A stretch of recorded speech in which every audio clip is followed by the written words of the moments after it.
3 అక్షరాలని జాగ్రత్తగా అట్టే పెట్టుకొని ప్రతి తండ్రి కన్య దానం చేస్తాడు. అలాగే ఇక్కడ రేణు మహారాజు గారు అయ్యవారికి, ఎందుకంటే ఆయన హిమాలయాలు చెప్పకుండా వెళ్ళిపోయాడు అనుకోండి, అమ్మవారిని అనుకోవాలి, చాలా కష్టం కదా. ఎందుకంటే వీళ్ళిద్దరు వివాహం కాగానే కొన్నాళ్ళు కైలాసానికి వెళ్ళారు. సరే, ఆవిడ కూడా చాలా చల్లగా ఉంటుంది, హైదరాబాద్ చాలా వేడిగా ఉంది, ఇక్కడ కంటే బాగా చల్లగా ఉంటుంది కదా. ఆయనతో పాటు పుష్పక విమానం ఎక్కి అమాంతం కైలాసం వెళ్ళింది. అయ్యవారు ఎప్పుడు కావాలి ఉంటే ఇప్పుడు తపస్సు చేసుకుంటూ ఉంటాడు. సరే, ఆయన మొహం ఈవిడ చూడ, ఈవిడ మొహం ఆయన చూడ, ఇలా జరుగుతూ ఉంది. కొన్నాళ్ళు గడిచిపోయింది. సరే, కొన్నాళ్ళు అయిన తర్వాత అమ్మవారు అడిగింది, నాయన మన స్వామి మన ఇద్దరు ఇక్కడే ఉంటే లాభం ఏంటి, మనం భూలోకానికి వెళ్దాం. సరే, ఎక్కడికి వెళ్దాం? సరే, ఆలోచించారు. చివరికి కాశీ వెళ్ళి ఉందామని నిర్ణయించుకున్నారు. సరే, కాశీకి వచ్చారండి. వచ్చేటప్పుడు ఒక మాట అన్నారు, ఇన్నాళ్ళు మన ఇద్దరమే ఉన్నాం, మన మధ్య గొడవ పెట్టేవాడు లేడు, ఎవరి సమస్యలు మనకు లేవు, కానీ భూలోకానికి వెళ్తున్నాం, అనేక సమస్యలు ఉంటాయి, అన్నింటినీ మనం ఎదుర్కోవాలి. అసలు ముందు మనకంటూ సమస్య వస్తే మనమే మాట్లాడుకోవాలి తప్ప మనం ఏ పోలీస్ స్టేషన్ కానీ ఏ కోర్టు కానీ వెళ్ళకూడదు అని నిర్ణయించుకున్నారు పార్వతీ పరమేశ్వరుడు. సరే, దాని ప్రకారం ఇద్దరు వచ్చారండి. సుముహూర్తం చూసుకున్నారు, మంచిగా కాశీ వచ్చారు. కాశీలో ఉన్నారు. కాశీలో ఉంటే రోజు అనేక మంది భక్తులు వస్తున్నారు. ఒకరు పెళ్లి కాలేదని, ఒకరి సంతానం లేదని, ఒకరి మంత్రి భక్తిని తీసేయటమే ఆమె సంకల్పం.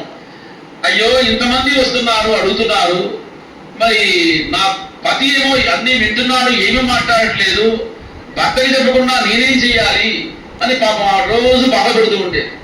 సరే, ఒక రోజున ఈయన ఉన్నట్టుండి అమాంతరం బయటికి వెళ్తున్నాడు, వస్తున్నాడు. పోనీ చెప్పి వెళ్తున్నాడు అంటే చెప్పకుండా వెళ్తున్నాడు. అది చాలా బాధగా ఉంది.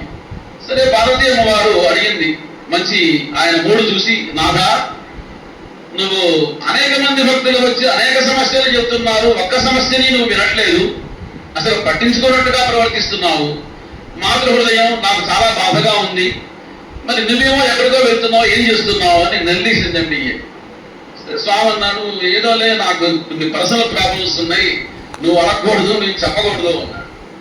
కాదు, అట్లా చెప్పకుండా ఉంటే మరి ఇంకా అనుమానం పెరుగుతుంది కదా. అంచేత ఏం లేదు, కాశీలో చాలా మంది పోదామని వస్తారు, ఆ పోయే వాళ్ళకి ముక్తిని ఇస్తున్నాను అన్నాడు. అమాంతం ముక్కు మీద వేలేసుకుంది జగదంబిక, మాతృహృదయం యాదేవి సర్వభూతేషు మాతృరూపేణ సంస్థిత. ఆవిడ చాలా బాధపడుతుంది. అరే, పోయే వాళ్ళకి గురించి, ముక్తి గురించి ఆలోచిస్తున్నాడు, ఉన్నవాడు అన్నమో రామచంద్ర అంటాడు, పిల్లలో రామచంద్ర అంటాడు, వీళ్ళ గురించి పట్టించుకోడు, ఇదేమి అని ఆవిడ వెంటనే నిర్ణయానికి వచ్చింది. అనేక మంది వచ్చి అడుగుతుంటే వాళ్ళ సమస్యలు తీర్చుకుంటాను, పోయే వాళ్ళ సమస్యలు తీరుస్తున్నావు, కాబట్టి ఇక నుంచి నేను నీతో ఉండటం మంచిది కాదేమో అనిపిస్తుంది, నా దగ్గరికి ఎవరు వస్తే వాళ్ళు ఏది అడిగితే అది నేను ఇద్దామని నిర్ణయించుకున్నాను, నీ ఇష్టం, నువ్వు ముక్తినిస్తావో నువ్వు ముక్తినే ఇవ్వు, నేను ముక్తినిస్తాను అని. కాశీలో అప్పటి నుంచి అన్నపూర్ణ అమ్మవారు వేరుగా ఉంటుంది, మిగతా చోట్ల అందరూ కలిసి ఉంటారు, కానీ ఒక కాశీలో అన్నపూర్ణ అమ్మవారు వేరుగా ఉంటుంది, అయ్యవారు వేరుగా ఉంటారు. కాబట్టి ఆయన పరమేశ్వరుడు ముక్తిని ఇవ్వడం కోసం అక్కడ కూర్చున్నాడు. అంతేగా ఎప్పుడైనా అభిప్రాయ భేదం వస్తుందేమోనని ముందుగానే ఆ మహారాజు గారు సంప్రదాదే అంతవరకే ఇచ్చారు ఆ అమ్మాయిని.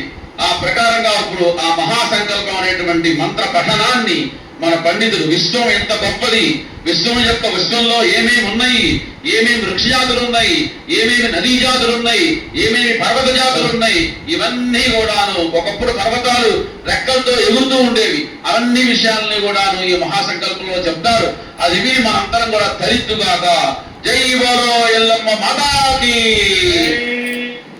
అందరూ చెప్పాలండి. ఆచంద్రార్కం అనేక వైశేషిక సౌభాగ్య సౌమనస్య నిత్య